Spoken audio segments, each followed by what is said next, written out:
बिस्मिल्लाहिर्रहमानिर्रहीम। अस्सलाम वालेकुम एवरीवन।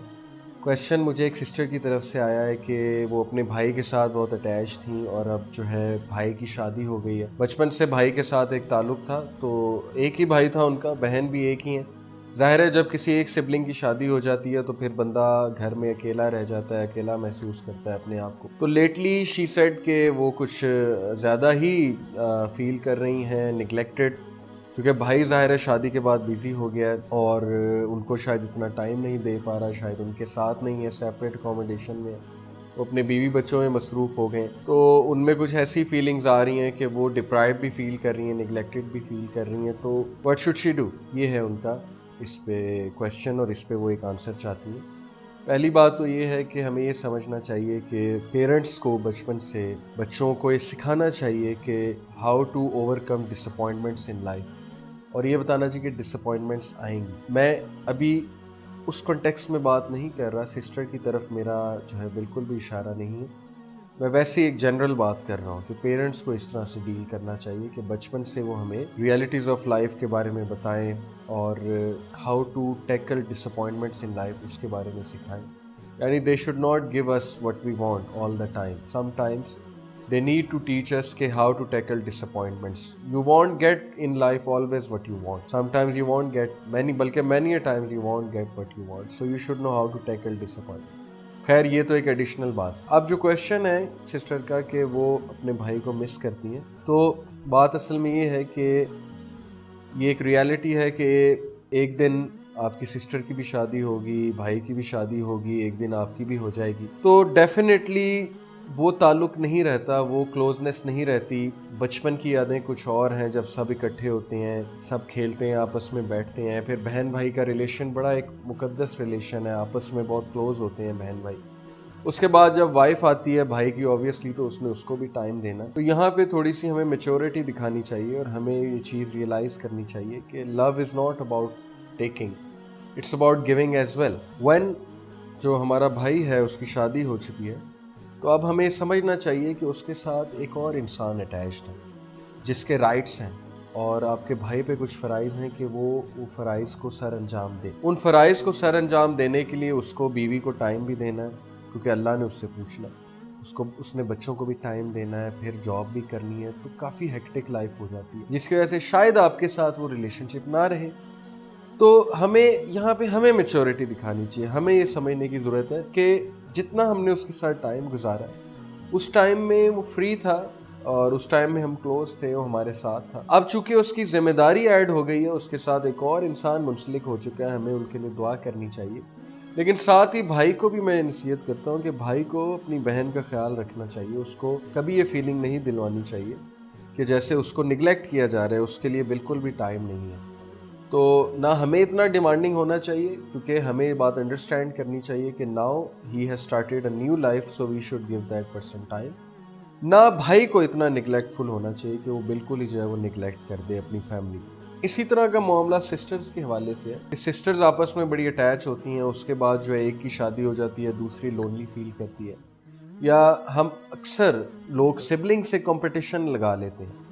जैसे छोटी बहन हमेशा बड़ी बहन की तरफ देखती है और जब उसकी शादी हो रही थी, उसकी मंगनी हो रही थी, वो डिप्राइव फील कर रही होती है, या छोटा भाई बड़े भाई की तरफ देख रहा होता है, वो डिप्राइव फील कर रहा होता है। फिर पेरेंट्स को वो प्रेशर डालते हैं, फोर्स करते हैं कि उसके साथ ऐसे क्यों किया, मेरे साथ भी करें, उसको ये क्यों दिया, मेरे साथ भी करें। ये इस सवाल से रिलेटेड नहीं है, ये मैं वैसे एक एडिशनल बात कर रहा हूँ, क्योंकि समहाउ ये क्वेश्चन भी मेरे पास आते हैं कि सिबलिंग्स में आपस में जो जेलसी है, अल्लाह रहम करे कि सिस्टर की तो कोई ऐसी बात नहीं है, उनका तो सिर्फ मसला इतना है कि वो भाई से अटैच थी और भाई जो है वो टाइम ज़ाहिर है उनका कहीं और स्पेंड हो रहा है। तो she should show maturity and she should pray for the brother, और ब्रदर को उनको इंशाल्लाह टाइम देना चाहिए। मैं अब बात कर रहा हूँ कि जब आपस में कंपटीशन, जेलसी और हसद क्रिएट हो जाता है, तो ये पेरेंट्स को टैकल करना चाहिए। यहाँ हज़रत याकूब अलैहिस्सलाम की आप पेरेंटिंग देखें तो आप हैरान रह जाएंगे कि किस तरह उन्होंने टैकल किया था अपने बच्चों को। यानी कि हज़रत यूसुफ अलैहिस्सलाम से जेलस होकर उन्होंने हज़रत यूसुफ अलैहिस्सलाम को कुएं में फेंक दिया था। उसके बाद याकूब अलैहिस्सलाम की पेरेंटिंग देखने वाली है कि उन्होंने अपने 11 बेटों को भी मैनेज किया और बेटों को एंड में माफ़ भी किया। सिला रहमी भी दिखाई और बेटों पे इल्ज़ाम नहीं डाला बुराई का।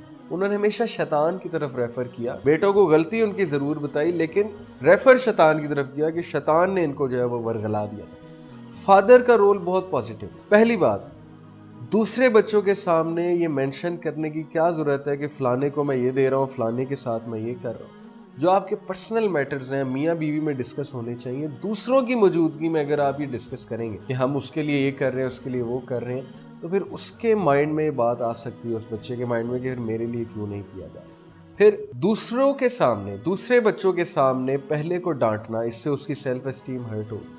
इससे जो है वो ये सोचेगा कि मेरे सारे खिलाफ हैं, और फिर अगले उसको ताना भी देंगे कि तुम्हें तो डांट पड़ती है। तो ये छोटी छोटी चीज़ें हमारे माशरे में बड़ी कॉमन है। पेरेंट्स जो है वो सबके सामने बच्चों को डांटते हैं। पेरेंट्स जो है वो बच्चे की बातें सबके सामने कर रहे होते हैं। कोई फेवर कर रहे हैं बच्चे पे तो सबके सामने कर रहे होते हैं, सबको पता लग रहा होता है। तो मुझे नहीं समझ लगती कि हमारे कल्चर से ये छोटी छोटी बातें क्यों मिसिंग। वेस्ट में आप जितने मर्जी उन्हें ताने दे लें, जितनी मर्जी उनकी बुराई कर लें कि वहाँ पे फैमिली सिस्टम नहीं है, ये नहीं है, वो नहीं है। हालांकि रीसेंट स्टैटिस्टिक्स के मुताबिक, ये भी मैं भाइयों को बात बता दूँ सबको, हमारे रिलीजियस भाई कोट करते हैं अक्सर। मैं उनके ख़िलाफ़ नहीं हूँ, मैं तो खुद, मेरा ताल्लुक़ रिलीजियस सर्कल के साथ है, लेकिन मैं ये चाहता हूँ कि हम जब भी कोई बात करें, ठोस बात करें, ऑथेंटिसिटी के साथ जो है वो बात करें। डिवोर्स कम होती जा रही है बस। अगर हम कहीं ये स्टैटिस्टिक्स कोट करते हैं ना कि डिवोर्सेज वहाँ बढ़ती जा रही हैं, तो यूरोप में डिवोर्स रेट कम हो रहा है। जो डिवोर्स रेट 1980s में था वो नहीं है, उससे बहुत कम हो चुका है। आप रिसर्च कर लें, प्योर रिसर्च है, आप अमेरिका की रिसर्च कर लें जाके। वजह क्या है? वजह ये, वहाँ पे काउंसलर्स जो है वो बहुत, फैमिली काउंसलर्स पैदा हो गए हैं, साइकोलॉजिस्ट आ गए हैं जो मैरिजेस को बचा रहे हैं, वर्किंग हो रही है। तो जो कौम वर्किंग कर रही है उसको हमें अप्रिशिएट करना चाहिए। उनके आप बच्चों की परवरिश देख लें, वो इंटरफेयर नहीं करते बच्चों के मामलात में, ना बच्चे इतना इंटरफेयर करते हैं दूसरों के मामलात में। तो वहाँ पे कुछ अच्छी चीज़ें हैं। मैं ये नहीं कहता कि इंटरफेयर बिल्कुल ही नहीं करना चाहिए और मादर पितर आज़ादी होनी चाहिए, लेकिन एक बैलेंस होना चाहिए जो इस्लाम हमें सिखाता है। ना वहाँ दूसरे बच्चों के सामने अगले को डांटा जाता है। मैं आपको यहाँ तक बताता हूँ कि वहाँ पे इतने मैनर्स हैं कि अगर एक बाप अपने बच्चे को कहता है कि बेटा तुम ये करो, और आगे से वो कह दे कि फादर मामा ने तो ये कहा है कि इस तरह करूँ, तो उसका अब्बू आगे से ये नहीं कहेगा कि तुम्हारी माँ को क्या पता। हालांकि पाकिस्तान में एक बड़ा कॉमन सेंटेंस है कि नहीं तुम्हारी माँ को क्या पता, या तुम्हारी बहनों को क्या पता, मैं जो कह रहा हूँ वो करो। वो आगे से ये कहेगा कि अच्छा your mother said this, okay then let's do it. बाद में वो इख्तलाफ कर लेगा, वो एक अलग बात है, अपनी बीवी से जाके अकेले में। बच्चे के सामने वो डिग्रेड नहीं करेगा माँ को। तो ये फैमिली रिलेटेड जो मेरा एक मैसेज है, क्वेश्चन से थोड़ा हट के, लेकिन चूंकि वीडियो और क्वेश्चन फैमिली रिलेटेड था, तो मैं कुछ फैमिली के रूल्स बताना चाहता हूँ ताकि बहुत से लोग को इसका जो है फ़ायदा हो। तो हमें ये चीज़ ख़त्म करनी है, हमें इस पे वर्क करना है। जो फ्यूचर जनरेशन्स हैं वो इन चीज़ों को समझें कि छोटी छोटी चीज़ें बाद में जाके बड़ी बन जाती हैं। इनहेरिटेंस के इश्यूज़ क्रिएट हो जाते हैं, लड़ाइयाँ हो जाती हैं, जेलसीज क्रिएट हो जाती हैं सिबलिंग्स में, रॉन्ग पेरेंटिंग की वजह से। और जितनी पेरेंटिंग जिम्मेदारी के साथ होगी, उतना आप देखेंगे कि आपस में यूनिटी होगी फैमिलीज में, उतना सिबलिंग्स यूनाइटेड होंगे। इंशाल्लाह हम कोशिश करते हैं कि फ्यूचर में आने वाले जो लोग हैं, जितनी भी जनरेशन है, हमारी यंग जनरेशन है, वो इन रूल्स को लेकर चलेंगे, इस्लाम से पेरेंटिंग सीखेंगे, और जो बेसिक रूल्स हैं इस्लाम के, कम्युनिकेशन के हवाले से, करेक्शन, किसी को करेक्ट करने के हवाले से, उनको फॉलो करेंगे, सीरा को फॉलो करेंगे इंशाल्लाह, ताकि एक ऐसी जनरेशन जन्म ले कि लोग को भी फ़ायदा दे और ख़ुद उन्हें भी फ़ायदा हो। अल्लाह से दुआ है हम इन नसीहतों पे अमल करें, इंक्लूडिंग मी। जज़ाकल्लाह खैर। अस्सलामु अलैकुम व रहमतुल्लाहि व बरकातहू।